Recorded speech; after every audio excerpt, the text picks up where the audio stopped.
Hello friends, welcome to my channel. I am Akash and you are watching Produce with Akash. आज का tutorial जिस चीज़ के बारे में है वो है स्टेनबर्ग का रेट्रोलॉग 2 सिंथ। बहुत सारे लोगों को या फिर बहुत सारे म्यूजिक स्टूडेंट्स को मैं देखा हूँ कि बस प्रीसेट्स यूज़ करते हुए वो उन लोगों को पता नहीं है कि कैसे हम लोग ये जो रेट्रोलॉग में चार ऑसिलेटर दिए गए हैं, इस चार ऑसिलेटर को हम लोग कैसे यूज़ करके अपना खुद का एक कस्टम मेड टोन बना सकते हैं। तो हम सब लोग ढूंढते हैं कि कैसे रेडीमेड साउंड मिल जाए ताकि हमें कोई काम नहीं करना पड़े, लेकिन हम लोगों का दिमाग में जो साउंड चल रहा है कोई एक पर्टिकुलर सॉन्ग के लिए या फिर कोई एक पर्टिकुलर बैकग्राउंड स्कोर के लिए, वो सब हम लोग भूल जाते हैं। उसी टाइम हम लोग प्रीसेट्स के पीछे भागते हैं। पर अगर हम ये सिंथेसाइजर, कोई भी सिंथेसाइजर, ये ही बस एक ही सिंथेसाइजर ऐसा नहीं है दुनिया में, हम लोग अगर एक सिंथेसाइजर को बहुत अच्छी तरह स्टडी करेंगे और उसका बेसिक्स के बारे में बहुत अच्छी तरह जानेंगे तो हम लोगों को कोई भी सिंथ टोन या फिर फिल्टर ये सब यूज़ करने में कोई तकलीफ नहीं होगा। तो इस वीडियो का बहुत सारे पार्ट्स होंगे। ये फर्स्ट पार्ट है। सबसे पहले जो सेक्शंस हैं रेट्रोलॉग में वो 1, 2, 3, 4, 5, 6, 7 सेक्शन में डिवाइडेड है।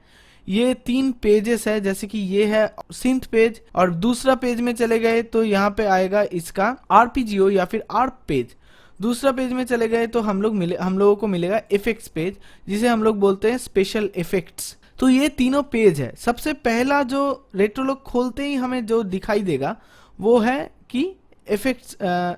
रेट्रोलॉग खोलते ही जो हमें दिखाई देगा वो है सिंथ पेज। सिंथ पेज में 7 टाइप के सेक्शन है, जिसमें यहाँ पे आता है वॉइस सेक्शन, यहाँ पे आता है मेन सेक्शन, और यहाँ पे आता है ऑसिलेटर सेक्शन। उसके बाद आता है एक ऑसिलेटर मिक्स सेक्शन, उसके बाद आता है फिल्टर सेक्शन, उसके बाद आता है मॉड्यूलेटर सेक्शन, फिर आता है एम्पलीफायर सेक्शन। सबसे लास्ट में जो आता है वो है मॉड्यूलेशन मैट्रिक्स। तो सबसे पहले पार्ट 1 में हम लोग दो चीज के बारे में डिस्कस करेंगे वो है वॉइस सेक्शन और मेन सेक्शन। यहाँ पे ये जो वॉइस सेक्शन है, ये वॉइस सेक्शन में सबसे पहले आता है मोनो बटन। सिंथ 2 टाइप के होते हैं, एक है मोनोफोनिक और एक आता है पॉलीफोनिक। तो ये जो टोन है अभी मोनो बटन ऑन ना करके हम लोग अगर छोड़ दें तो ये हो गया पॉलीफोनिक, जिसमें 2 नोट का पॉलीफोनी है। हम लोग हाईएस्ट 2 नोट बजा सकते हैं इसमें। इसको हम लोग चेंज भी कर सकते हैं, जैसे कि मान लो यहाँ पे मैं 18 नोट पॉलीफोनी कर दिया, या फिर मैं यहाँ पे 16 नोट भी पॉलीफोनी कर सकता हूँ। हमारे पास 10 ही उंगलियां है, यहाँ पे 10 नोट पॉलीफोनी होगा तो कोई दिक्कत नहीं होगी। तो अगर ऋतिक रोशन बजाए तो 11 नोट पॉलीफोनी होगा। तो यहाँ पे आ जाता है कि वॉइस सेक्शन। अगर मैं यहाँ पे इसको मोनो कर दूं तो ये कुछ ऐसा बजेगा। एक बार में हम लोग एक ही नोट बजा सकते हैं, एक साथ 2 नोट प्ले नहीं होगा। यहाँ पे मैं सी और डी शार्प बजा रहा हूँ, पर यहाँ पे बस या तो सी प्ले होगा जो सबसे पहले बजाया गया है, और या तो डी शार्प प्ले होगा जो पहले बजेगा वही इसमें साउंड करेगा।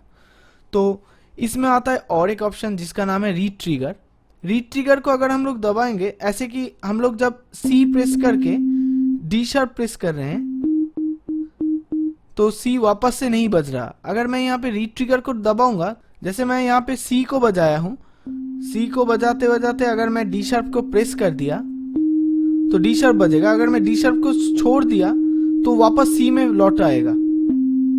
कोई भी नोट को अगर मैं यहाँ पे बजाऊंगा, जैसे कि ऊपर का सी बजाया, मैं जी बजाए, ये है रीट्रिगर का मतलब। तो यहाँ पे और एक ऑप्शन आता है ग्लाइड। इसके बाद जो आता है वो पॉलीफोनी मैं दिखा चुका हूँ। अगर मैं इस मोनो को ऑफ करूंगा तो ये यहाँ पे कॉर्ड बज सकता है पॉलीफोनी। 16 नोट पॉलीफोनी बोलते हैं इसको।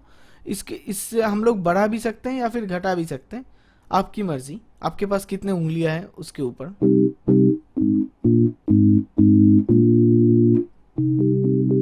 जैसे कि ये, तो यहाँ पे मैं मोनो में ही रखूंगा। इसके बाद आएगा ग्लाइड पोर्शन, जिसमें हम लोग ग्लाइड को ऑन कर सकते हैं, ऑफ करते हैं, और जिसमें हम लोग ग्लाइड को ऑन कर सकते हैं या फिर ऑफ कर सकते हैं। डिफॉल्ट मोड है ग्लाइड ऑफ। तो अगर हम लोग इस ग्लाइड को ऑन करेंगे तो नोट्स में ग्लाइड आएगा। अगर पोर्टामेंटो टाइप का साउंड आ जाता है इसमें। अगर मैं ग्लाइड को ऑन कर देता हूं और सी से ऊपर का सी बजाता हूं तो देखते हैं कैसा आता है।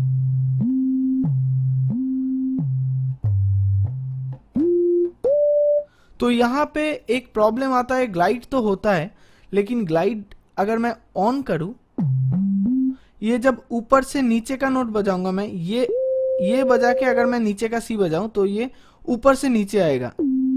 पूरा सी ही नहीं बजा, बस ऊपर से नीचे आया, एकदम में सी नहीं बज रहा। आप लोग नोटिस कर सकते हैं, फिर से मैं दिखा रहा हूं।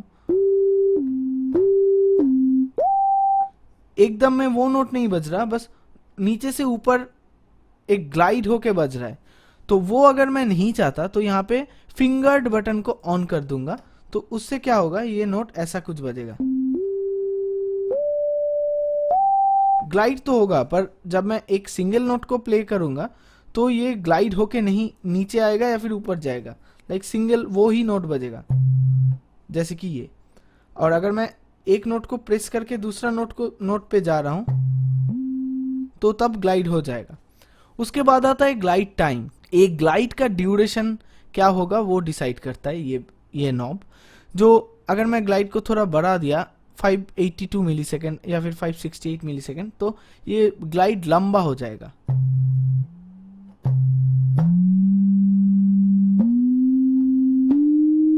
अगर मैं और भी बढ़ा दिया तो ये कुछ ऐसा होगा।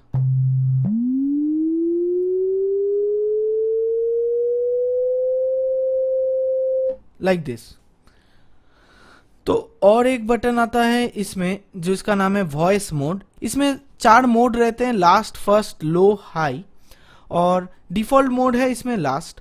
तो इसके लास्ट मोड मतलब जो नोट लास्ट प्ले किया गया है उसी को बजाएगा ये कुछ ऐसा।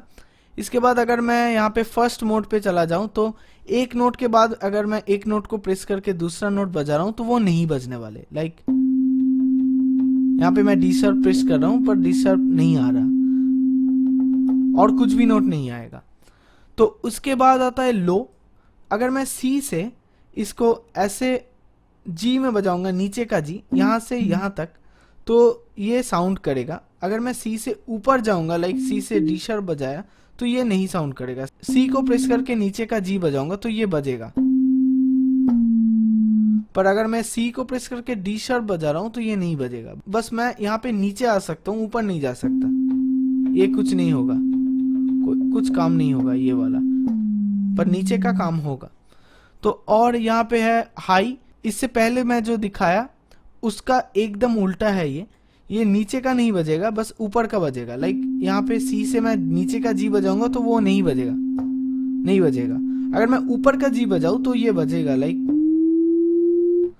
तो फिलहाल मैं इसको यहाँ पे लास्ट में ही कर देता हूँ, सेफ है। उसके बाद आता है ट्रिगर मोड। ट्रिगर मोड होता है नॉर्मल, रेज्यूम और लिगेटो। जो यहाँ पे अगर मैं रेज्यूम को कर देता हूँ तो ये कुछ ऐसा साउंड करता है,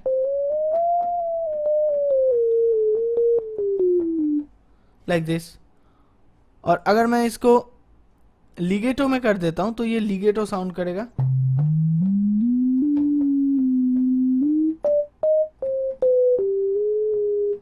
ये लिगेटो क्या होता है कि जब मैं कोई भी नोट को प्रेस करता हूं तो वो अगर प्रेस करके मैं सी को प्रेस करके डी शार्प में जा रहा हूं तो सी को जहां पे छोड़ा डी शार्प वहीं से पकड़ेगा। पर अगर मैं ये रेज्यूम इसको कर देता हूं तो सी से डी तो जाएगा, ग्लाइड तो होगा ही, लेकिन ये वहीं से शुरू होगा जहां से डी शुरू होता है। तो ये तो गया हमारा वॉइस सेक्शन। इसके बाद आएगा हमारा मेन सेक्शन। मेन सेक्शन में जो सबसे पहले जो नॉब रहता है वो है ऑक्टेव नॉब। ये ऑक्टेव नॉब का क्या काम है मैं दिखाता हूं। अगर मैं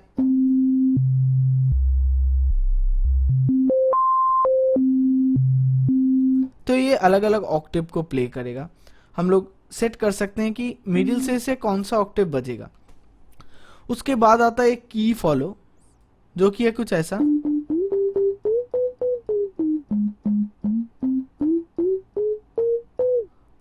तो इसको मैं वापस रख देता हूं। उसके बाद एक और ऑप्शन रहता है जिसका नाम है रैंडम पिच। इसमें अगर मैं इस रैंडम पिच को सेट कर दिया तो कोई एक पिच, कोई पर्टिकुलर सी अगर मैं बजाऊं तो सी ही बजेगा, उसमें ज़रूरी नहीं है, दूसरा नोट भी आ जाएगा उसमें।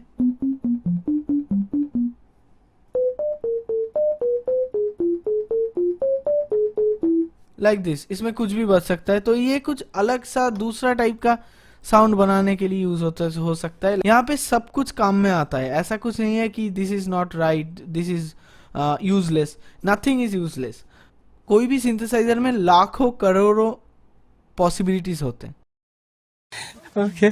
इसके बाद आता है पिच बेंड ऑप्शन, जिसमें हम लोग पिच बेंड कितना सेमीटोन नीचे जाएगा या फिर कितना सेमीटोन ऊपर जाएगा वो हम लोग सिलेक्ट कर सकते हैं। जैसे कि यहाँ पे -2 और +2 किया गया है, डाउन में -2 जाएगा, अप में +2 जाएगा। तो यहाँ पे हम लोग डाउन में -12 और अप में +12 कर सकते हैं। लाइक ये कुछ ऐसा होगा,